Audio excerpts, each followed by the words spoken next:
दोस्तों, एक 65 वर्ष की बूढ़ी महिला होती है जो कि अपनी बहू के साथ घर में और अपने पति के साथ जो वो महिला थी वो भी रहती थी और उसका जो बेटा था वो कमाने के लिए शहर में रहता था। लेकिन इन सारी घटनाओं के पीछे एक बहुत ही अजीब कहानी छिपी हुई होती है, जहाँ पर एक 65 साल की बूढ़ी महिला की जान चली जाती है। और जब उस महिला की जान चली जाती है तो सभी लोगों को लगता है कि उस बूढ़ी महिला की मौत एक नॉर्मल डेथ है। लेकिन जब इस कहानी की विस्तार से और उस मामले की जांच की जाती है और छानबीन की जाती है, तब पता चलता है कि उस महिला की मौत कोई साधारण मौत नहीं, बल्कि एक खौफनाक साजिश के तहत उस महिला बूढ़ी की हत्या करवाई गई थी। और वो हत्या करवाने वाले कोई और नहीं बल्कि खुद उसकी बहू शालिनी थी, जिसकी उम्र महज 26 वर्ष थी। अब सबसे बड़ा सवाल था कि आखिर एक बहू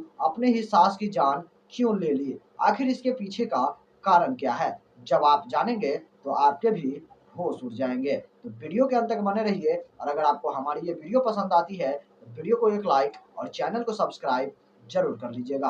तो चलिए इस पूरी कहानी को विस्तार से समझते हैं। दोस्तों, यह सारी घटना इब्राहिमगंज गाँव की है, जहाँ पर एक 65 वर्ष की बूढ़ी महिला रहती है, जिस महिला का नाम शांति देवी होता है और उसका एक पति भी होता है और उसका एक बेटा होता है, जिसका नाम मनोज कुमार होता है और उसका उम्र 30 वर्ष होता है। और उसके बेटे की शादी हो चुकी थी और उसकी जो बहू थी उसका नाम शालिनी होता है और उसकी उम्र 26 वर्ष के आस-पास होती है। और उन दोनों की शादी के महज अभी 1.5 साल का ही वक़्त बीता हुआ था और पति पैसे कमाने के लिए शहर में चला जाता है। और वहीं पर जो वो मनोज कुमार था, उसका एक सगा भांजा होता है, जो कि इराक जैसे विदेश में रहकर कमाई करता था और कुछ समय पहले ही वो अपने घर पर वापस आता है और अपने नाना-नानी से मिलने के लिए वो अपने मामा के घर पर चला जाता है। लेकिन वहाँ पर जाने के बाद अचानक से जो उसका भांजा था, जिसका नाम करण होता है, उसको अपने ही मामी शालिनी से प्रेम हो जाता है। उन दोनों के बीच अफ़ेयर शुरू हो जाते हैं और दोनों एक-दूसरे के साथ अवैध रिश्ता भी बना लेते हैं। लेकिन इन दोनों के बीच जो बातचीत होती है, जो एक-दूसरे के साथ नज़दीकियाँ होती है, उसे देखकर उसके नानी को बिल्कुल ही शक हो जाता है कि इन दोनों के बीच कुछ तो गलत है। इसीलिए उसकी नानी उन दोनों को अलग रहने की हिदायत देते हैं। लेकिन जो करण था, वो अपनी नानी की बात बिल्कुल भी नहीं सुनता और वो अपनी मामी को उकसाने की कोशिश करता है। वो अपनी मामी शालिनी से कहता है कि अगर हम दोनों को एक साथ रहना है, तो सबसे पहले नानी को, नाना को और फिर मामा मनोज का कत्ल करना पड़ेगा और उसके बाद हम दोनों एक साथ रह सकते हैं। और यह बात सुनकर वो शालिनी अपनी सास यानी कि शांति देवी, जिसकी उम्र 65 वर्ष थी, उसके कत्ल की एक खौफनाक साजिश रच डालती है और वो सबसे पहले अपने ही सास के चाय में कीटनाशक दवा मिलाकर दे देती है। लेकिन उसकी जो सास होती है वो पूरी चाय नहीं पीती है, इसलिए उसे कुछ भी नहीं होता है। लेकिन वो ठीक उसके अगले 10 दिन के बाद फिर से दोबारा कोशिश करती है ताकि वो अपनी सास की जान ले सके और इस बार वो फिर से कीटनाशक दवा रोटी में मिलाकर जो आटा होती है उसमें गूँथ कर मिला देती है और अपनी सास शांति देवी को वो रोटी खिला देती है। लेकिन जैसे ही उसकी सास 1 से डेढ़ रोटी खाती है, उसकी तबीयत बिगड़ने लगती है और ये सारा मामला 5 अप्रैल 2026 का था। और यह देखकर जो उसका बेटा मनोज कुमार था, वो अपने माँ की खबर के बारे में जैसे ही सुनता है, वो फ़ौरन घर लौटकर आ जाता है और उसकी माँ की जो हॉस्पिटल है, वहाँ पर ले जाया जाता है, लेकिन इलाज के दौरान 6 अप्रैल 2026 को उसकी मौत हो जाती है और डॉक्टर्स को भी उन्हें ऐसा लगता है कि यह नॉर्मल सी प्रॉब्लम थी, फूड पॉइज़निंग थी, जिसके वजह से इस बूढ़ी महिला की मौत हो गई और नॉर्मल डेथ समझकर,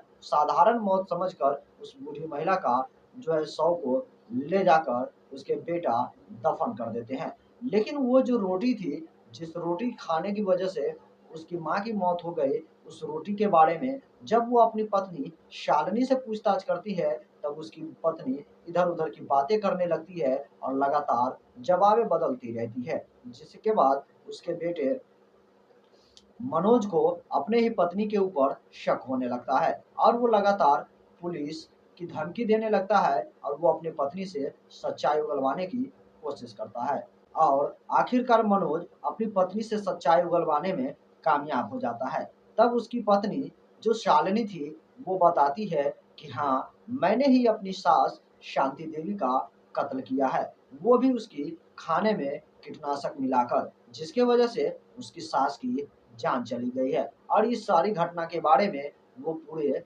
पंचायत में सभी लोगों के सामने वो अपना जुर्म कबूल करती है और उस महिला का वीडियो भी बनाया जाता है और उसके प्रेमी भांजा को भी वहां पर पकड़ कर रखा जाता है और इस घटना की जानकारी फौरन ही पुलिस वाले को दी जाती है और पुलिस वाले वहां पर पहुंचकर उस महिला शालिनी को और उसके प्रेमी भांजा करण को भी पुलिस गिरफ्तार कर लेती है और कोर्ट के आदेश पर 11 अप्रैल 2026 को उस बूढ़ी महिला शांति देवी के डेड बॉडी को वापस कब्र से खोदकर बाहर निकाला जाता है और उसे पोस्टमार्टम के लिए भेज दिया जाता है। लेकिन यह कहीं न कहीं एक ऐसे पवित्र रिश्ते थे जिस रिश्ते को शर्मसार कर दिया गया। यहाँ एक मामी और भांजे का रिश्ता था, जहाँ एक बेटे और माँ की तरह इस रिश्ते को माना जाता है। लेकिन यहाँ पर उस रिश्ते भी शर्मसार हो गया और इसमें एक निर्दोष और बूढ़ी महिला की जान चली गई। और इस बारे में जब वो शालिनी बताती है तो वो और भी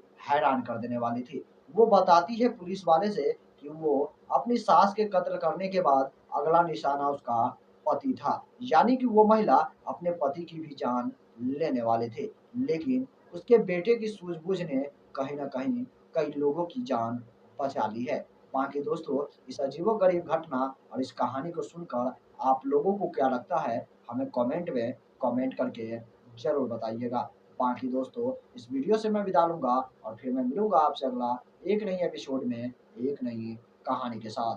तब तक के लिए जय हिंद, जय भारत, सतर्क रहिए, सावधान रहिए।